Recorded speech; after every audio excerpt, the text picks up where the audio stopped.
في سمارت ووتش جديدة أنا هموت وأجيبها. إيه ده؟ إيه ده إيه ده إيه ده؟ إيه الإعلانات دي كلها؟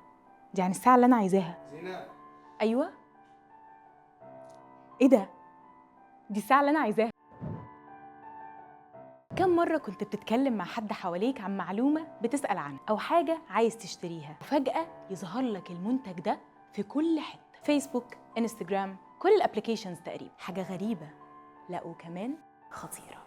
أي حاجة أنت بتقولها أو أي مكان أنت بتروحه أو أي نشاط أنت فاكر نفسك إنك بتعمله لوحدك، في معاك حد سمعه وبيسجله. الفترة اللي فاتت انتشر كلام كتير إن شركات متطورة زي جوجل مثلا بتستخدم تقنيات متطورة بتجمع داتا عن المستخدمين وبتبيعها لشركات وبراندات عالمية عشان تستخدمها في الإعلانات لمنتجاتهم، وده اللي بيخليك مجرد ما تتكلم عن أي منتج بتلاقيه بيظهر لك في كل حتة. ورغم إن شركة جوجل نفت الكلام ده، بس الحقيقة إن جوجل بيسجل كل حاجة أنت بتعملها على الإنترنت، سواء كانت سيرش أو معلومة. بيسجل سيرش عن أي موقع، أي صورة، أغنية، فيديو، وبيجي لك خدمات كتير ببلاش عشان تستخدمها، وبيجمع عنك من خلالها معلومات أكتر، وبيعمل بيها بروفايل لكل شخص منفصل عن التاني. مش مهم عنده أنت مين، أنت بالنسبة له مجرد بيانات بيبعتها لشركات عشان يبعتوا لك الإعلانات. المصيبة الأكبر إن جوجل كمان بيحتفظ بمعلومات الأماكن اللي أنت بتروحها، يعني مراقبك وبيسجل لك كل حركة.